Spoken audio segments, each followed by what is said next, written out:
안녕하십니까. 오늘도 하루 한 장 하나님의 말씀을 묵상하는 시간입니다. 오늘은 레위기 16장을 읽어드리도록 하겠습니다. 레위기 16장. 아론의 두 아들이 알 수 없는 불을 가지고 하나님 앞으로 나아갔다가 죽은 일이 있었다. 그 후에 하나님께서 모세에게 말씀하셨다. 내 형 아론에게 일러주어라. 휘장 안쪽에 지성소 곧 궤를 덮고 있는 속죄판 앞에 아무 때나 들어오다가는 죽을 것이다. 내가 구름 속에서 속죄판 위에 임하기 때문이다. 아론이 성소에 들어갈 때 따라야 할 절차는 이러하다. 아론은 속죄 제물로 바칠 수 송아지 한 마리와 번제물로 바칠 순양 한 마리를 가져와야 한다. 거룩한 모시 속옷과 모시 속바지를 입고 모시로 만든 띠를 두르고 모시로 만든 두건을 써야 한다. 이것들은 거룩한 옷이니 먼저 물로 몸을 씻고 나서 입어야 한다. 그런 다음 그는 이스라엘 공동체로부터 속죄 제물과 번제물로 바칠 숫 염소 2마리를 받아 가져와야 한다. 아론은 자신을 위한 속죄 제물로 수송아지를 바쳐서 자기 자신과 자기 가족을 위해 속죄해야 한다. 또한 그는 숫 염소 2마리를 회막 입구 하나님 앞에 두고 제비를 뽑아서 하나는 하나님을 위한 것으로 다른 하나는 아사셀을 위한 것으로 정해야 한다. 하나님의 몫으로 정해진 염소는 속죄 제물로 바치고 아사셀의 몫으로 정해진 염소는 속죄를 위해 광야에 있는 아사셀에게 보내야 한다. 아론은 자신을 위한 제물로 수송아지를 바쳐서 자기 자신과 자기 가족을 위해 속죄해야 한다. 그는 속죄 제물로 수송아지를 잡아야 한다. 하나님 앞 제단에 타오르는 숯불을 향로에 가득 담고 곱게 간 향기로운 향을 2손 가득 떠서 휘장 안으로 가지고 들어가 하나님 앞에서 그 향을 태워 향의 연기가 증거계 위에 속죄판을 덮게 해야 한다. 그래야 그가 죽지 않을 것이다.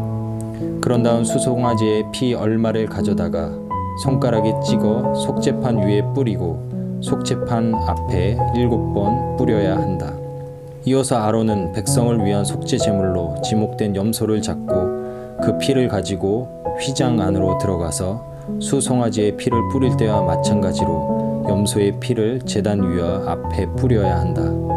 이와 같이 아론은 지성소를 위해 속죄해야 한다. 이는 이스라엘 자손의 부정과 그들의 반역과 그들의 다른 모든 죄 때문이다. 아론은 부정한 백성 가운데 있는 회막을 위해서도 그와 같이 해야 한다.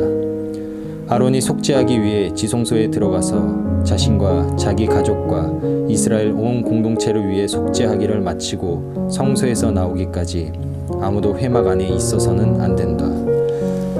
그 후에 아론은 하나님 앞 제단으로 가서 제단을 위해 속죄해야 한다.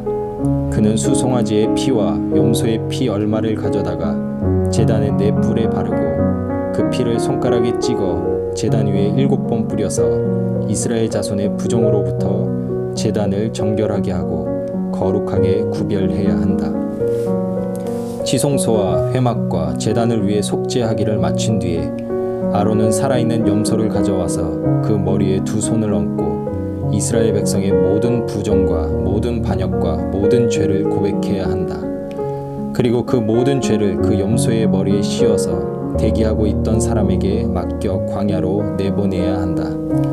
그 염소가 이스라엘 백성의 온갖 부정을 짊어지고 광야로 나가면 그는 그 염소를 광야에 풀어주어야 한다. 마지막으로 아론은 회막 안으로 들어가 지성소에 들어가기 위해 입었던 모시옷을 벗어서 거기 놓아 두어야 한다. 그는 거룩한 곳에서 물로 몸을 씻고 제사장 옷을 입고 자신을 위한 번제물과 백성을 위한 번제물을 바쳐 자신과 백성을 위해 속죄한 다음 속죄 제물의 지방을 제단 위에서 불살라야 한다. 염소를 끌고 나가서 광야의 아사셀에게 놓아 보낸 사람은 자기 옷을 빨고 물로 몸을 씻어야 한다. 그런 다음에야 그는 진 안으로 들어올 수 있다. 속죄 제물로 바친 수송아지와 속죄 제물로 바친 염소의 피를 지성소 안으로 가지고 들어가 속죄한 다음에는 그것들을 진 밖으로 가지고 나가서 그 가죽과 고기와 내장 전체를 불살라야 한다. 지명을 받아 그것들을 불살른 사람은 자기 옷을 빨고 물로 몸을 씻어야 한다. 그런 다음에야 그는 진 안으로 들어올 수 있다. 이것은 너희가 지켜야 할 기준이며 영원히 지켜야 할 규례다. 일곱째 달 10일에 너희는 본국인이든 너희와 함께 사는 외국인이든 엄격한 금식을 시작하고 아무 일도 해서는 안 된다. 이날은 너희를 위해 속죄하는 날, 너희가 정결하게 되는 날이기 때문이다. 너희의 모든 죄가 하나님 앞에서 말끔히 씻겨질 것이다. 이날은 모든 안식일 중에 안식일이다. 너희는 금식해야 한다. 이것은 너희가 영원히 지켜야 할 규례다. 아버지의 뒤를 이어 기름 부음을 받고 위임받은 제사장은 다음과 같은 절차에 따라 속죄해야 한다. 그는 거룩한 모시 옷을 입어야 한다. 그는 속죄하여 지성소를 정결하게 해야 한다. 그는 속죄하여 회막과 제단을 정결하게 해야 한다. 그는 제사장들과 온 회중을 위해 속죄해야 한다. 이것은 너희가 영원히 지켜야 할 규례다. 너희는 이스라엘 백성의 모든 죄를 위해 1년에 한 차례 속죄해야 한다. 아론은 하나님께서 모세에게 명령하신 대로 행했다. 아멘. 이 시간 하나님의 말씀을 잠잠히 묵상하며 기도하는 시간 갖도록 하겠습니다. 기도하시겠습니다.